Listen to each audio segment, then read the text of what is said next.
Muy buen día, feliz Navidad, ¿cómo va? ¿Bien?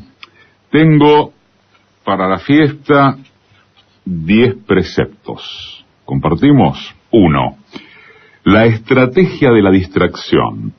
El elemento primordial del control social es la estrategia de la distracción, que consiste en desviar la atención del público de los problemas importantes y de los cambios decididos por las élites políticas y económicas mediante la técnica del diluvio o inundación de continuas distracciones y de informaciones insignificantes.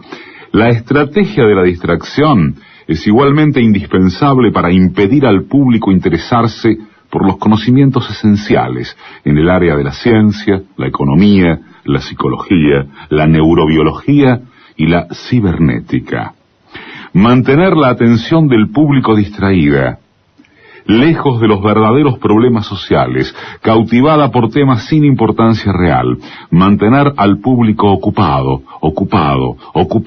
sin ningún tiempo para pensar, de vuelta a la granja como los otros animales. 2. Crear problemas y después ofrecer soluciones. Este método también es llamado problema-reacción-solución. Es decir, se crea un problema, una situación prevista para causar cierta reacción en el público, a fin de que éste sea el mandante de las medidas que se desea hacer aceptar. Por ejemplo, dejar que se desenvuelva o se intensifique la violencia urbana, u organizar atentados sangrientos a fin de que el público sea el demandante de leyes de seguridad y políticas en perjuicio de la libertad. O también crear una crisis económica para hacer aceptar como un mal necesario el retroceso de los derechos sociales y el desmantelamiento de los servicios públicos. 3. La estrategia de la gradualidad. Para hacer que se acepte una medida inaceptable, basta aplicarla gradualmente, a cuentagotas, por años consecutivos. Es de esa manera que condiciones socioeconómicas radicalmente nuevas, neoliberalismo, fueron impuestas durante las décadas de 1980 y 1990. Estado mínimo, privatizaciones, precariedad, flexibilidad, desempleo en masa, salarios que ya no aseguran ingresos decentes, tantos cambios que hubieran provocado una revolución si hubiesen sido aplicados de una sola vez. 4. La estrategia de diferir. Otra manera de hacer aceptar una decisión impopular es la de presentarla como dolorosa y necesaria, obteniendo la aceptación pública, en el momento, para una aplicación futura. Es más fácil aceptar un sacrificio futuro que un sacrificio inmediato. Primero, porque el esfuerzo no es empleado inmediatamente. Luego, porque el público, la masa, tiene siempre la tendencia a esperar ingenuamente que todo irá a mejorar mañana y que el sacrificio exigido podrá ser evitado. Esto da más tiempo al público para acostumbrarse a la idea del cambio y de aceptarla con resignación cuando llegue el momento. 5. Dirigirse al público como criaturas de poca edad. La mayoría de la publicidad dirigida al gran público utiliza discurso, argumentos, personajes y entonación particularmente infantiles, muchas veces próximos a la debilidad, como si el espectador fuese una criatura de poca edad o un deficiente mental. Cuanto más se intente buscar engañar al espectador, más se tiende a adoptar un tono infantilizante. ¿Por qué? Si uno se dirige a una persona como si ella tuviese la edad de 12 años o menos, entonces, en razón de la sugestionabilidad, ella, la persona, tenderá con cierta probabilidad a una respuesta o reacción también desprovista de un sentido crítico, como la de una persona de 12 años o menos de edad. 6. Utilizar el aspecto emocional mucho más que la reflexión.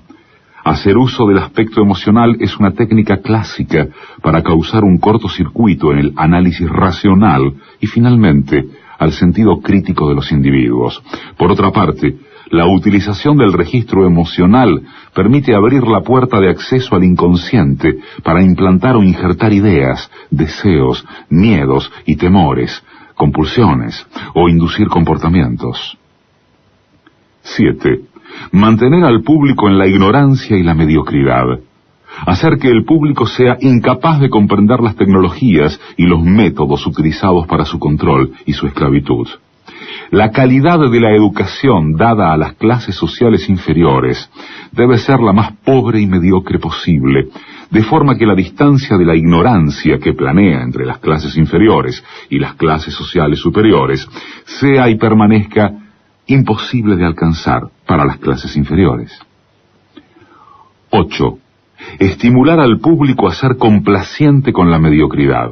Promover al público a creer que es moda el hecho de ser estúpido, vulgar e inculto. 9. Reforzar la autoculpabilidad. Hacer creer al individuo que es solamente él el culpable por su propia desgracia, por causa de la insuficiencia de su inteligencia, de sus capacidades o de sus esfuerzos. Así, en lugar de rebelarse contra el sistema económico, el individuo se autodesvalida y se culpa, lo cual genera un estado depresivo, uno de cuyos efectos es la inhibición de su acción. Y sin acción no hay revolución. Y 10. Conocer a los individuos mejor de lo que ellos mismos se conocen. En el transcurso de los últimos 50 años, los avances acelerados de la ciencia han generado una creciente brecha entre los conocimientos del público y aquellos conocimientos poseídos y utilizados por las élites dominantes. Gracias a la biología, la neurobiología y la psicología aplicada, el sistema ha disfrutado de un conocimiento avanzado del ser humano, tanto de forma física como psicológicamente. El sistema ha conseguido conocer mejor al individuo común de lo que él se conoce a sí mismo.